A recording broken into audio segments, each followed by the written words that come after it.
안녕하세요. 대치동 논술혁명 박기호 선생입니다. 김신 수강생, 수강생이라고 하긴 그렇고 이제 옛날 옛제자 김신 옛제자를 만났습니다. 우리 학생들 중에서 중국 유학을 생각하고 있는 학생들한테 좀 안내하는 자료가 될 것 같아서요. 한국의 스카이의 본가는 북경대, 칭화대, 인민대 이렇게 되죠. 그 중에서 이제 칭화대는 왜 유명해졌죠? 아시다시피 그 시진핑 주석의 모교가 되면서부터 더욱 각광받는 학교로 거듭나고 있습니다. 그럼 지금 현재 이제 중국 1위 학교가 됐네요. 한국에서 따진다면? S대가 되겠죠. 아니죠, 고대죠.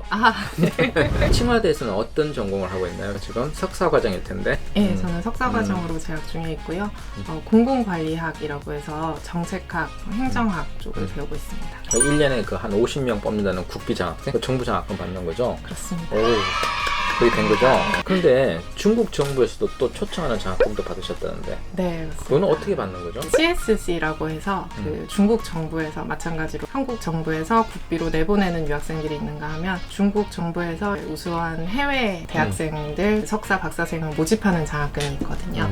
한국에서는 그 국립국제교육원이라는 기관에서 그걸 담당하고 있기 때문에 자세히 안내가 되어 있습니다. 아무리 그 중어 중문과에서 공부를 했다고 하지만 그래서 중국어로 듣는 거는 쉽지 않았을 것 같아요. 정부관리학이라는 이 전공 자체가 대다수가 다 현지인 친구들이고 외국인 학생 비율이 상당히 적은 편이에요. 중국어도 대학 가서 이제 마저 배웠다 보니까 그래서 이제 과외적인 시간으로 중국 친구들과 많이 어울렸어요. 그냥 단순히 생각했을 때는 내 책상에서 아니면 도서관에서 열심히 공부하면 이게 능률이 오르겠지 생각하지만 사실은 그렇지가 않더라고요. 언어라는 게 내가 책에서 보는 것과 실질적으로 현지인들과 어울리면서 향상될 수 있는 속도나 능률이라는 게 다르기 때문에 해외로 학업을 준비하고 있는 친구들이 있다면 현지 문화에서 적응하는 거가 첫 번째 스텝인 것 같아요. 언어는 책상에서 배우는 것이 아니라 현장에서 배우는 거다. 그렇습니다. 와, 2년 동안 보내면서 가장 기억에 남는 사건이 있나요? 작년 여름방학 때 인턴십처럼 그 학생들을 지방 정부기관으로 파견하는 실습 같은 기간이 있습니다. 지방 정부기관으로 파견이 되는 거다 보니까 이전에는 한 번도 이제 외국인을 프로그램에 참여시켜 본 적이 없었다고 해요.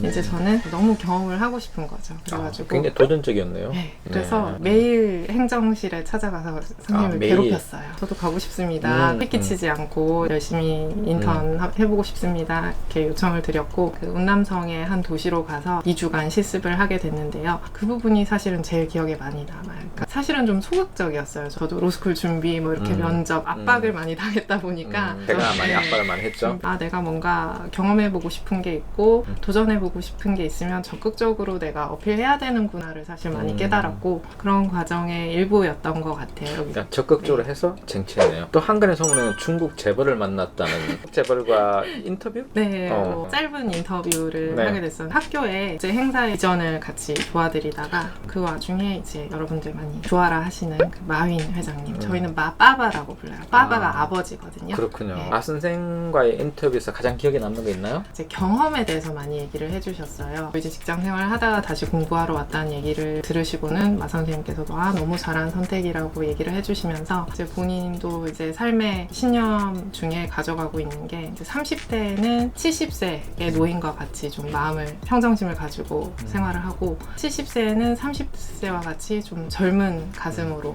사는 게 목표라고 얘기를 해주셔가지고 어떻게 하면 그런 마음가짐을 가질 수 있나요? 라고 했더니 나쁜 경험을 많이 하게 될수록 마음의 평정심을 찾을 수 있다. 나쁜 경험을 많이 할수록 평정심을 가질 수 있다. 생각나는 고사성어가 있어요. 네. 세옹지마라고. 그렇죠. 불행인 같은데 행복이 되고 이게 지금 나쁜 경험이라고 생각할지 모르지만 그것이 축적돼서 나중에 큰 정신적인 기반이 돼서 성공의 밑거름이 된다. 네, 뭐 이런 거네요. 그렇죠? 되는 것 같아요. 그래서 이제 거기에서 영감 받은 게 있다면? 말씀드린 1년의 저의 선택의 과정이 있었지만 이렇게 했지만 내가 후회는 없어 라고 생각은 하면서도 해도 되는 걸까라는 의문이 항상 들 때가 있죠. 이런 얘기를 해주셨을 때 그래도 잘하고 있는 게 맞나 보구나 이렇게 위안을 또 삼게 되고 용기를 내게 되고 그런 것 같습니다. 그렇죠. 자신의 선택에 대해서 잘 풀리지 않으면 이 선택 잘못된 선택인가? 이런 고민에 많이 빠집니다. 근데 그걸 일관되게 밀고 나가려고 하면 뭔가 하나 구심점이 필요하죠. 그런데 그게 하나의 교훈이 됐겠군요. 네. 네. 석사 과정을 이제 곧 마치고 뭘 할 건가요? 제가 석사 과정을 마치려면 아직 사실 1년 정도 딱 시간이 있는데요. 중국 대학이나 대학원 석박 과정은 입학보다도 졸업이 더 어렵기로 유명하거든요. 사실 한국과는 사실 약간 반대군요. 네. 네. 입학도 입학이지만 졸업이 상당히 까다로워요. 그래서 단기적으로는 수료가 아닌 졸업을 제대로 하는 게 목표이고요. 그다음에는 단정적으로 아직 규정하진 못했어요. 내가 어떤 곳에서 직장 생활을 할 것이다, 아니면 뭐 창업을 할 것이다, 규정 짓지는 못했는데 큰 틀은 한 가지 있는 게, 거창하게 제가 공무적인 외교관을 담당할 수는 없겠지만 민간의 측면에서 중국, 한국과의 교류에 조금이나마 도움이 될 수 있는 사람이 되고 싶다는 게 포부입니다. 꼭 이루시기 바랍니다. 감사합니다. 여기까지 박기호 논술입니다. 이수였습니다. 구독, 좋아요, 알람!